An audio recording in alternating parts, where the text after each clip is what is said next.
This is why I love reviewing anime, because Dairugger 15 always stood out to me for its cover art, and every time I saw it on anime databases, I always thought to myself, I'm probably gonna hate this anime just because I couldn't fathom sitting through 52 episodes where the main mech looks like this.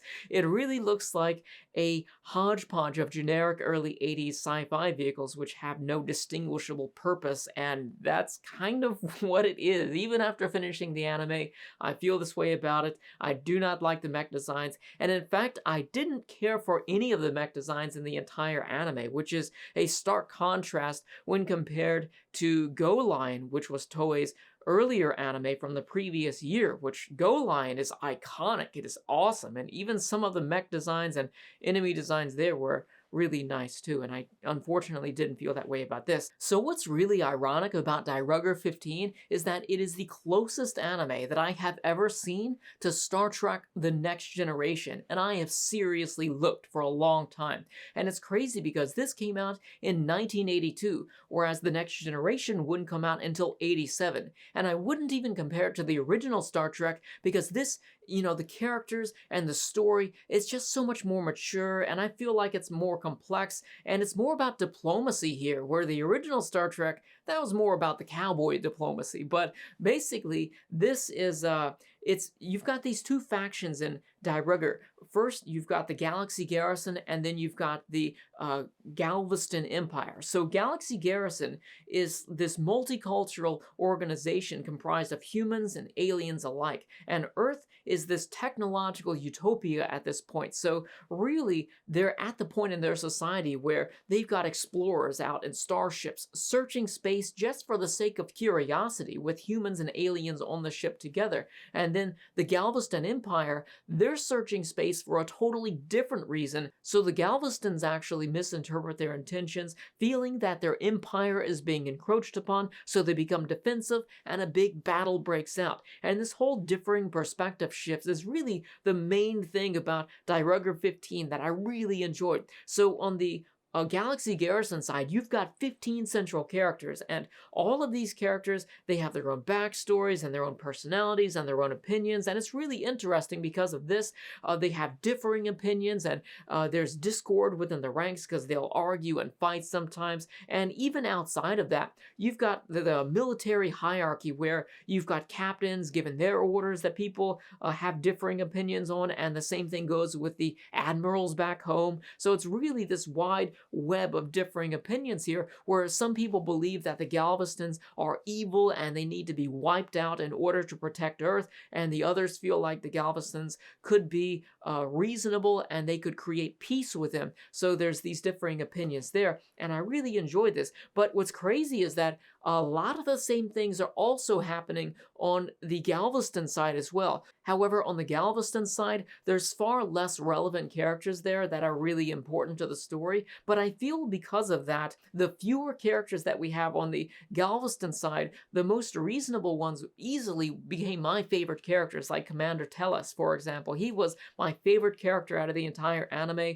and on the Galveston side, we get into political issues there, we get into dramatic issues, and really the overall scope of the anime is kind of frustrating at times, because as the viewer, you want diplomacy and you want peace. You want that even more than the action, which is probably why a lot of people would want to watch an anime like this, which is for the action. But you want the diplomacy, but you have so many people misinterpreting their orders, and so many people that just don't know how to talk to the person on the other side, so they come off as condescending, and that creates hard problems there. So it really is this interesting dynamic. Unfortunately, as interesting as all of this sounds, its biggest constraint and its biggest enemy is its own formula, because it really does not suit its narrative to be a 52-episode super robot anime, which means that there needs to be this big, epic, and exciting fight within virtually every single episode. And the fights are just that. They are big, they are epic, and they are exciting.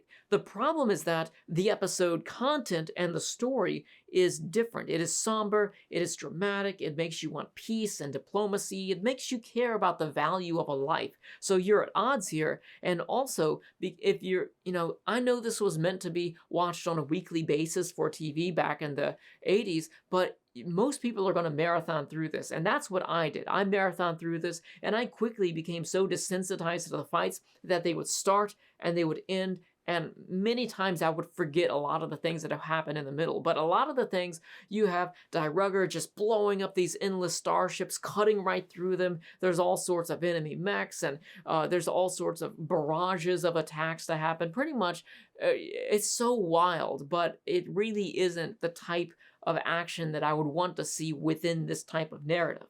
There was actually one element in these fights that continuously took me out of the moment, and that is when you've got Dairugger, he's destroying just countless enemies out there, and out of nowhere, this big mech busts out of the ground and starts fighting. And yeah, it's epic, but at the same time, it makes no sense whatsoever, because within the context of the episodes, both the Galveston and the Galaxy Garrison have both discovered this new planet at the same time within the episode. So how do they get a mech underground on this new planet?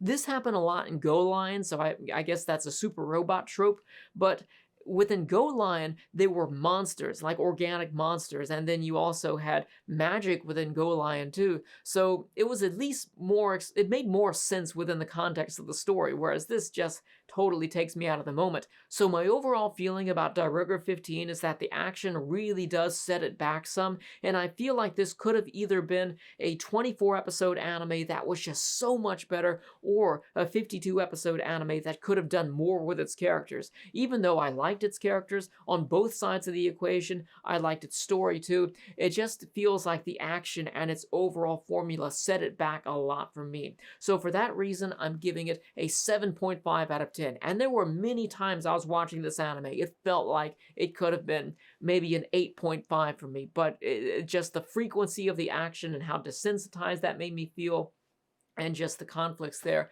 it really took it down a notch.